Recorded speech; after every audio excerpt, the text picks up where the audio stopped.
Are we here? We're here! Look! Look, guys. It's beautiful. Finally, we made it.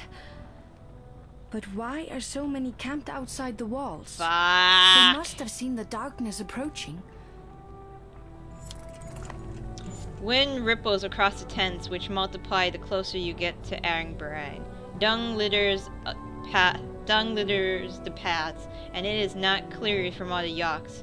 Rattling coughs mix with raucous laughter. Small fights break out for no apparent reason. Curious eyes grow wide as they spot the Varl and Horseborn. Mothers grab their children and mend their weapons. Various clan banners snap and whip in the wind. You recognize the heraldry from Karlschutz from Aelio's tale, and Strand's banner from previous talks with Ubin. There are even few Crags banners, but their muddied appearance there are even a few Cragsmen banners by their muddied appearance. You notice the division between each clan. There is no mixing or unity. I'll push ahead, Prince Ludden says. My father will want to see me, and I will be able to find out what exactly is going on here. Your son and a few fighters escort him through the crowds towards the wall. Old Akaden's people are here, you hear a woman from your caravan shout. I have to check on him. Others are finding familiar clans as well, drifting slowly from your banner. Okay, let's stay together until we're at the walls, at least. I mean, we want to stick together. The straying clansmen stop and look around to see what the others are doing. And how those saved took flight, Aelio sings, leaving the pack like filthy scavengers instead of wolves. The fear of being remembered this way in song is enough to move them back in line. Like, give us a few minutes. We're at the walls. After that, you guys can do what you want. Where the crowd is the most dense in volume and numbers, the caravan comes to a stop. Ahead you notice a sharp line where the tents and people stop. The ground beyond is pinned with arrows and not much else. A few hundred yards of empty space between the people and the Arbarang walls. What is this, you ask, confused by all you are taking in. That's the peaceful bit, an older fighter says near you. He looks the type who has seen enough things to lack enthusiasm for much of anything. The king's men can't kill us from the walls, and we can't kill them from here. But what's the cause of fighting, you ask? The man smiles, his face unaccustomed to the action. Come on, Sundeer Slayer, he says. It's the same damn thing that causes every fight. They've got something we want. The king's got food and protective walls. We're starving on with our asses facing that rolling darkness. His words deal you a heavy blow. So Arbarang's at war? The man laughs a wicked laugh. That's putting it lightly, he says. From what I can tell, this is the rest of our kind. You brought the last of the Varl, and even dragged in some worthless horseborn. This fight's for survival. Winner lives, loser's gone forever. His laugh turns to hysteria, and you leave, unsettled. Well, that's so nice. The yaks are tended and the tents aligned as best as possible. Some are repairing their armor, others look anxious to talk to various clans. The Varl's king's eyes scan the field as he approaches. I want to know what's going on here as much as you, he says, but we'd better find a way to defend our gear and supplies. Those other clans could form a mob if they discover we have food. Seeing the hungry guys are around, you agree. We've got an issue, Olaf says. I don't know why, but the other clans don't like the Horseborn. Or the Varl, for that matter. They're starting trouble. I'm going to stop it. You decide what to do. Alright, let's stop those troublemakers. Skathas has his weapon drawn, and a few are standing between him with shields up. Humans in growing numbers are hurling every sort of curses at him. What's the problem here? The problem is you brought a bunch of animals with you and don't have them tied up properly, a man shouts. The fighters around him laugh, bark, and ropes whip in the air. You hear the growl of Varl. Before you calm the situation, the man says, the little girl and her pets need to learn a lesson, don't they? Ah. Fine, I'll just get more renown. Fuck you, that's why! Alright, Olaf. I'll have you in the back. Don't need you. I want my bear. Because I like my bear. How much renown do we have? 41. Alright. I could use you. Malice, bring the pain. I like Malice. Malice does always treat me well. Alright, we'll do that. we'll do robust. And you're 6 now, so can do that.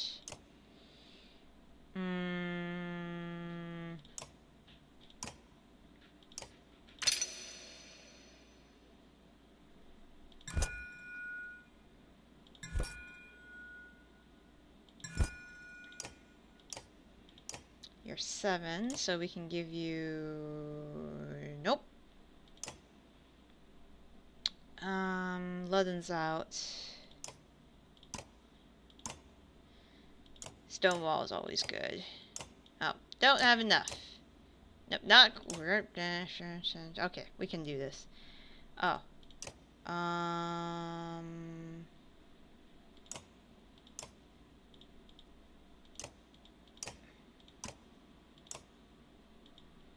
You don't have an item? No item? I want to give you item. Oh.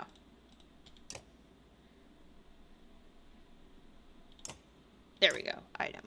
You're level 5. Yeah. And you're 5.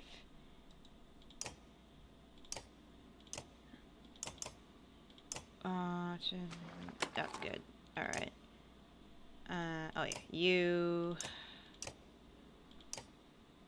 Sure.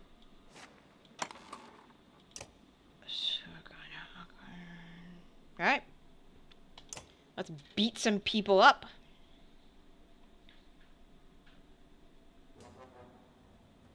Alright, we should get rid of those people first.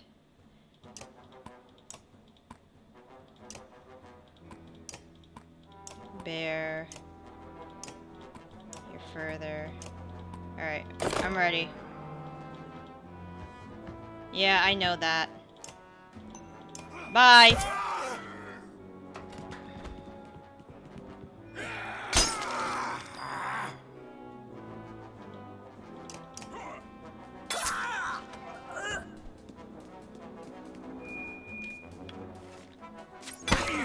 You want some of this? I'm gonna go over there. Hey!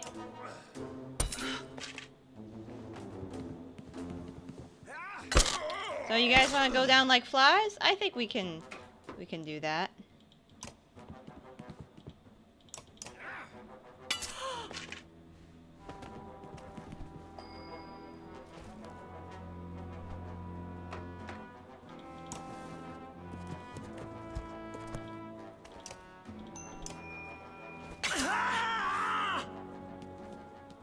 Yeah, 2 strength. That's ain't gonna help you out. Ow. Alright, let's get you. Bye. Yeah, you wanna fuck with this? You wanna mess with this? Sick of all of you.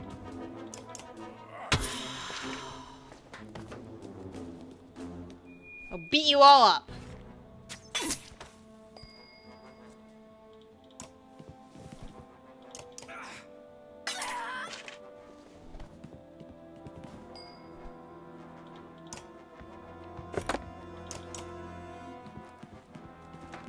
Hello.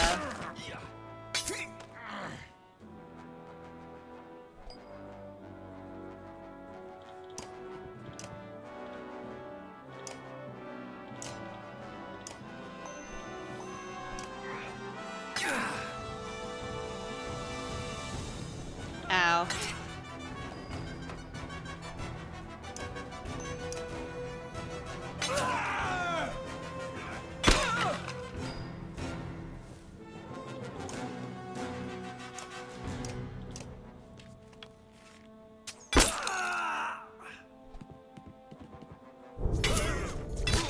You're killing your own guy. That's fine. I'm fine with that.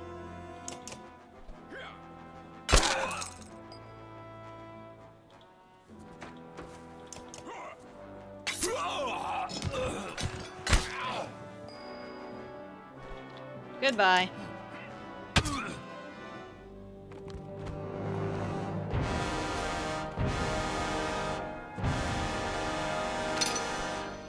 Yay!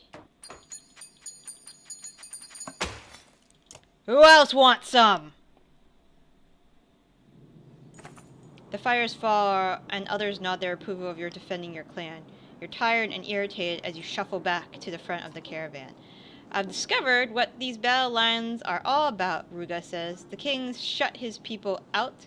These clans are here to see that he feeds and protects his people as he is supposed to, and they've chose me to lead. Oh my god. He laughs at your incredulous look. I'm just as surprised, but I need to talk to you in private. You nod, and the two of you enter a large empty tent. The tent flap closes, leaving you and Ruga alone, both armed. No need to mince words now, is there? I know you want to kill me. Yeah, I do. I really want to kill you. Only when I think about how you betrayed us. Then let's be clear. If either of us leave this tent without the other, the fields around us will turn red. Then talk quickly. I don't want to look at you longer than I have to. Ruga snorts his amusement. I wasn't making that stuff up outside the tent, outside, about the king. He really has shut all of us out. It started a few months ago, when he started stockpiling food and slowing trade. Once the wealthy families were all pulled inside the walls, he shut the gates. The only thing he said is that he can't feed everyone. Oh, and his archers fire on anyone who gets close. You watch Ruga closely while deciding what to say. So, how did you come to lead the clans? Borisgard was the largest human town next to the capital. You don't become governor of a place like that without certain skills and powerful friends. And what are those certain skills, asswipe? The governor just smiles. To what end? That's what the upcoming battle aims to find out. You want to go to war, to ask the king a question.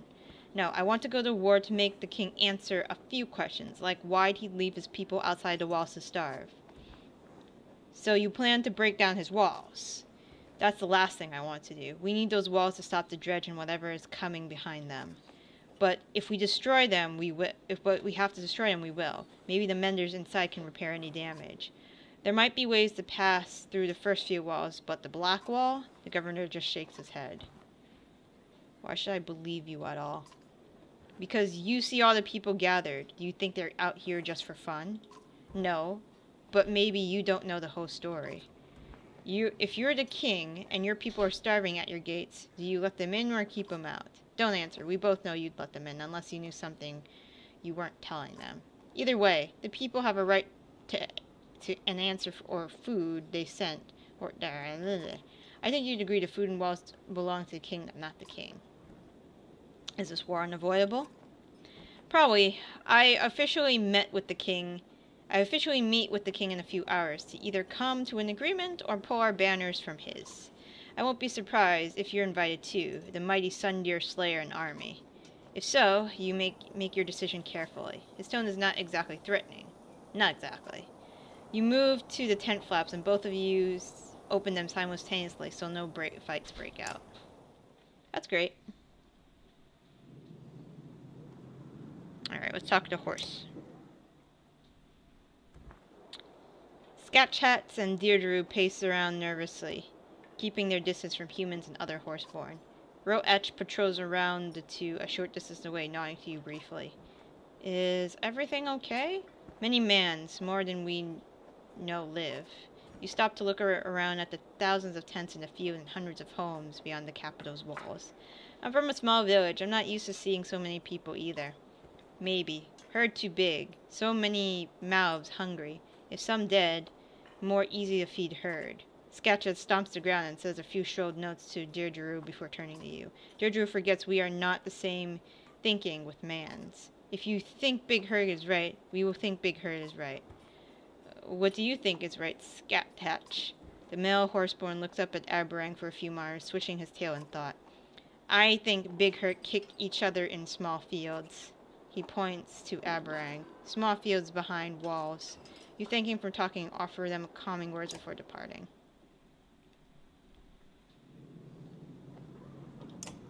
What do you want? The Skald is tying a dyed strip of cloth into his daughter's hair, but sends her off to play as you near. We've come all this way for war. With luck, I might change your minds.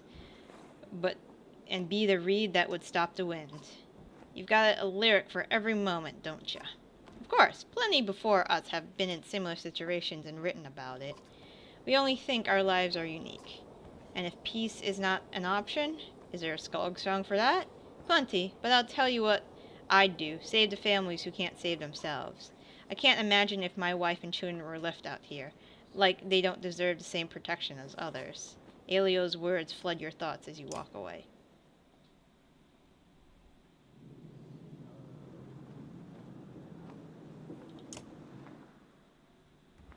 The former cragsman is trying to lure something out of a hole with a small piece of dried meat on the string. He leaves it dangling by his side while standing to talk. It looks like you're keeping busy. I'm playing fox and hare with a vole. Do you think foxes ever play try-give and vole? No. Try-give looks disappointed. Do you have any ideas how to keep two groups from killing each other? Any powders, relics, or crazy schemes? He reaches into his tunic, grabs something, pauses, releases whatever it is, and shakes his head. People kill each other every day. Just enjoy the show. But if it comes to war, I don't think either side will leave us out of it. Try-give thinks about what you're saying, tapping his finger against his teeth. He looks at his finger and sneers and spits. Killing kings requires a lot of lives. It's just easy to kill clansmen instead. Either way, some will praise you and others will throw dung in your face. Or you can collect all the dung in a giant hill and stand on top of it and be your own king. As you watch him crouch back down the hole, you wonder what possessed you to speak to him. He's a crazy man! Crazy man! Alright, market. Alright. Training! Is there anything I can do?